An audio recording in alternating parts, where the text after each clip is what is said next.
Hi, Ryan. How are you? I'm brilliant, thank you, Dave. How are you? I'm doing very well for this afternoon slash this evening. We're on the weekend schedule, so I'm not working today, and I'm just going to gauge how I'm feeling, I think. What would you like to do? Um, I had some time to gauge how I was feeling. I was sitting on the Mhm. train for a while, and I'm feeling good. I'm feeling ready. I'm feeling invigorated to finish the year strong, Mhm. and to pick up our conversation on joy that we previously touched on a couple days ago for our upcoming show, Making Almonds. Now, Ryan, you've piqued my interest with your trip to Sydney. Would you like to tell me more? Yeah, it was a bit of a last minute decision. I've been away the last 2 weekends, and I'm like, not going anywhere this weekend. And then a friend said, "Do you want to go to see Travis Scott?" I was like, "Yep." And then I was on a train to Sydney. So apologies for my absence yesterday afternoon. It was very spontaneous of a trip, and I only just got back. But I'm feeling good.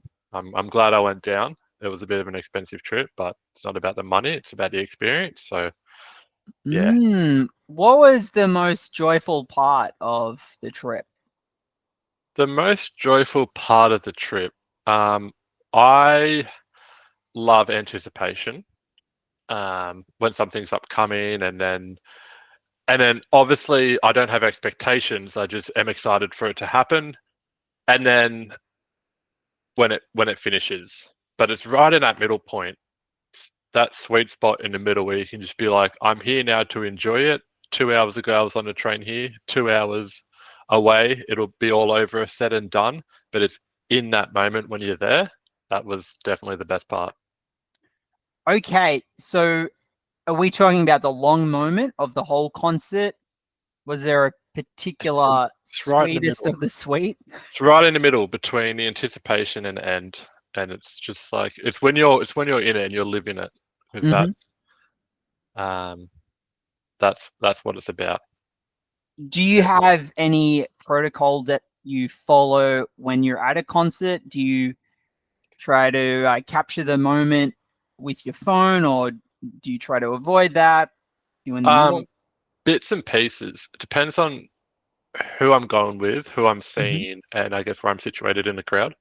Obviously, a big thing for me is you don't want to watch the whole concert through a phone. It was probably just under a 2 hour concert. I probably only took about 3 to 4 minutes worth of footage. Hmm. So it's pretty good scale of comparison. What I enjoy sort of doing sometimes is I will watch it through someone's phone, them taking a recording. And it's a little fun thing. It's not like that, like, because they're enjoying it too, and it's just about capturing those moments. Yeah, it depends who I'm seeing. Depends like where I'm situated in the crowd, and I guess what I'm doing. But a few concerts I've been to lately, I haven't taken really or any footage at all, and you kind of forget about it. I'll go, was I even there? But I guess those moments are really depends who you are and what you're into. I'm all for all types. I don't want everyone on their phone with Mm. their phone out. Um, but I guess it just depends again who it is. If they're a superstar, or if they're a Mm. really popular person, or if they're just really popular to the crowd. It's hard to. I looked at a little moments that there was a lot of kids there, a lot of younger people there, which was really cool to see. And there was like a dad and his son enjoying a show together. So that's always a heartwarming moment, I suppose. And he was like videoing his son enjoying the concert, and I think that's just going to be a lifetime memory for him. And Uh, it's things like that, and it just makes your heart warm, and it was a really good time. So yeah, thanks for asking. Uh, Stop going on no about it. But it worries. was a good time. You're right in the middle, anticipation to end. There's a sweet spot. Ah, It's like it, when you're fishing, you mhm. cast a line and you catch the fish, but it's right in the middle. It's Mm. Okay. Well, it's an interesting segue to a couple of things I was thinking about earlier today. oh One yeah, of them was the concept mudita. yep. Mudita. So, have you heard of that? Does that ring a bell? The word Udita does, but Mhm. not so much to practice. Would you mind sharing, please? I see it as the opposite of Schadenfreude in a way. So it's the joy of seeing someone else have joy. Ah, yes. And is that something that you found at the concert? Yeah. Yeah. That moment, Mhm. that man and his father. Um, I saw joy from the performer as well, as much as he was in the zone and doing his thing and I guess ripping into his performance. He had sort of moments where he could enjoy what he was doing, because it's not easy and it's a big thing, especially when you're working so hard and you're traveling and doing all those types of things. It's really cool to see them sort of enjoy the moment. Mhm. Um, some of the event staff, the police officers, everyone was really good. Obviously, they're working hard and getting after it, but it's nice to see them have a laugh or see them interact with each other in a positive way. Yeah, secondhand joy is good. Mhm. It's we all need to look for that in things. It's funny, say, with the laugh track with sitcoms, it Yeah, seems to be innate inside of us that we need to see someone outside of ourselves enjoy the moment to fully maximize the enjoyment. yeah. I like that laugh Mhm. track analogy. Maybe we should get our own little laugh track on the show. I'd like an or track, when something happens that's sentimental in Oh, the aw. yeah. I love that. I'll get a little Yeah. soundboard happening. How about some tear tracks? Have you ever had a track of people crying? That might be good if someone's Let, getting let's emotional. switch it up. There's too Yeah. much laughter. Let's touch all emotions. Mm.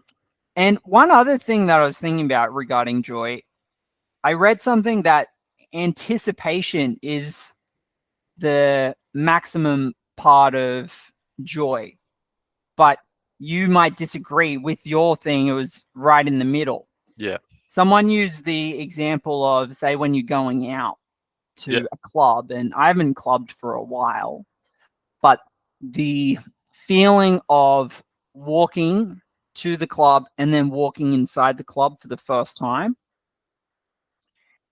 that seems to resonate with me. That would be the maximum of enjoyment. And then after that, there's the law of diminishing benefits. It just kind of peters out after that generally for me, but maybe I'm just not clubbing right. What do you think about that, Ryan? Do you have any words? um, yeah. I mean, if that's an invitation to go out clubbing, I'll show you a couple spots. No, but it's definitely goes back to my younger years when we are going to the Argyle and back when it was a student night and King Street and a few other venues like the Lass and a few other places that we went to, and especially it was new places. This was great about Newcastle. There were so many venues and places we could visit. Even if we were visiting the same few times, it'd be the people that you're with, or maybe the people you're going to see. Not necessarily so much drinking or listening to music because you can do that anywhere. It's that. It's not even about being accepted. It's about just being in that space. Mhm. And yeah, I like that point. It's anticipation of, oh, you're waiting to get in, and then you sort of get in, and that time is happening. But I don't let I guess I don't let the moment like sort of diffuse that feeling, because you don't want to put so much anticipation on it. It leads you to disappointment. But whereas you can just go in and just enjoy the moment. Anticipation is definitely that peak and it's that Mhm. high.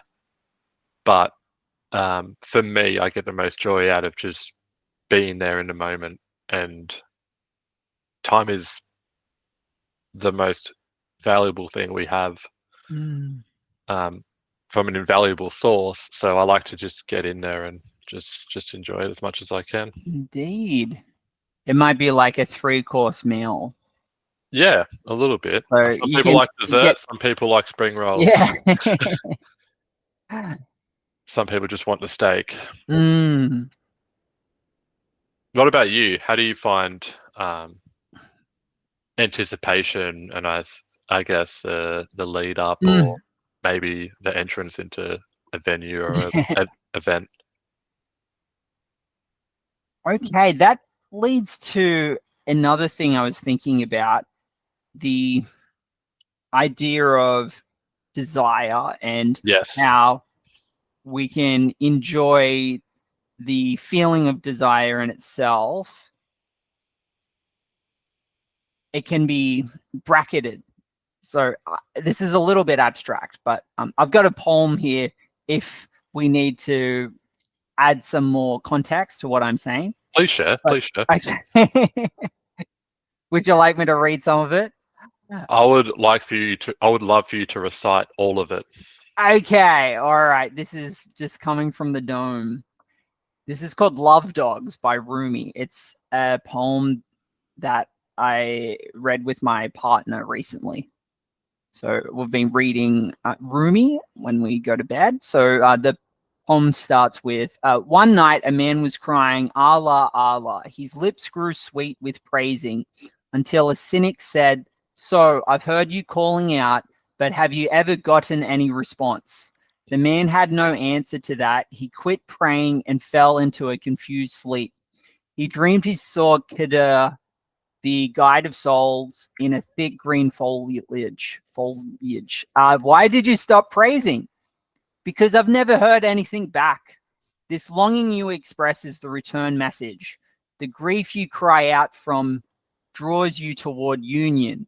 Your pure sadness that wants help is the secret cup. Listen to the moan of a dog for a master. That whining is the connection. There are love dogs no one knows the names of. Give your life to be one of them. Wow, very nice. So that struck a particular chord with you. That is something you want to lead with. Do you want to continue with what you're going to say? Yeah, so the idea of anticipation, the feeling of desiring to connect with someone, with something, it can be bracketed and enjoyed in a way that burning, that it can be sad too, but there's something that we can appreciate within that, and we don't have to necessarily consummate that desire or fulfill that desire. It's just there, and we can taste it and appreciate it, and then let it dissipate.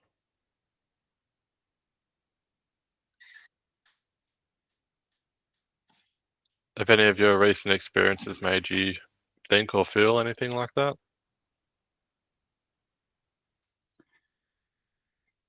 Yes.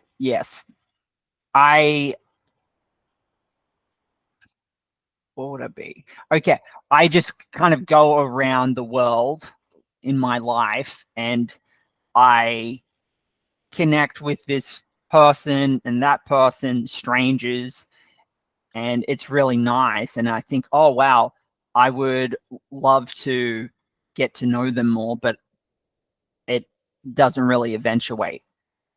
And what I can do is be okay with that, allow the marginal time I have with that stranger, enjoy that moment, and then after that, that kind of lovelornness, or I can just appreciate that, and I don't have to go out and like look for them like some kind of weirdo and like track them down to their house and go, oh, remember me? I said hello to you. Let's be best friends forever. Yeah, it can be it's a bit lonely out in this big world full of people. And then when you see someone, you have that feeling or sense of connection, and all of a sudden it's taken away. Definitely something to mourn. Obviously, mourning's more related to the loss of something or something tragic happening, but it also can be in a bit of a lighter sense in where you make what you think is an important connection. You need to reach out on those feelings, though. It definitely helps. It's easy to say hi to someone in passing, and just hope you can see them again, or hope that maybe the next time you have an interaction like that, you make that step or that sort of self-encouraged move to extend the moment and invite them out for a coffee, or even just say, would you like to go it's hard to not be, like you say, a weirdo, let me track you down at your house. But most people aren't interested, or maybe busy or something. But if you can work on that confidence and that feeling of, I want this to go further, you will find someone or something that's worth connecting, exploring and expanding on. I've had some really good friendships with people in which where we do meet in that small moment, and then we go, hey, would you like to hang out together sometime and do this? And then we're still friends to this day. So very appreciative of that ability. And I encourage you and other people to, if you do have that moment, hold on to it close to your heart. And when it comes again, maybe try and expand on it a little bit more and see where it takes you. Okay. Can you elaborate on one of the moments that you've had? Well, it would have to go back a little bit, because mainly the friends that I have now, I've had for a while. But the instance when I was back in uni, would go and play basketball down at these courts, and we're just shooting hoops, and my friend, and then there was this other guy there who you always have that weird sort of offish, not offish feeling, but the unknown of who they are and what they're doing and stuff. He didn't really play much with us, but he hung around, and then we were like, hey, do you want to, like, we lived in a share house. I was like, do you want to come around and play some games, and we'll hang out, we'll chat and stuff. And then we did that, and then we were hanging out again, and we're still friends to this day. My dear friend Kale, if you're out there, if you're listening, thank you for being such a good friend. We don't see much of each other these days because he lives a little far away, but we definitely try and take the time and the effort to recognize and acknowledge each other. Because most of my friendships are developed through like living together or working with that person. But this was one where it was like we sort of met in a off location through a mutual contact, and then we became really close friends from there. So that was pretty cool. It wasn't like a passing, sort of similar to the thing that you had, but it was more of a, I guess, that I went out on a whim and said, hey, let's see if this friendship can continue, and it has. So great. I've even taken a few notes for myself next time I encounter someone, or next time I come across someone. I'll out myself here. So I thought I had a connection with a lady on a train. We were making eye contact. She was smiling at me. I thought maybe this could be something. This could happen. This was a while ago. So before she stepped off the train, I handed her a note, and it had a poem on it. It was just really cringy, but I did it anyway, and then I put my phone number on it. Never heard from her again. Completely understand she would have just crumpled that note up and chucked it straight in the bin as soon as she stepped off on a train. But it's that anticipation, it's that feeling, it's that sense of wonder that got me through the rest of that train ride, and it was a bit of fun to do. She probably looked at me and went, "Who the hell is this guy?" But you've got to do those things. You've got to act on those feelings. When I did it, I got more satisfaction from doing that than if I were to hear back from her, or if we were to continue, if I was to see her again. It was that, yeah, it's got to be that. You've got to have that, I guess, that drive or that will, that human nature to sort of want more and see what can happen. What kind of poem was it, Ryan?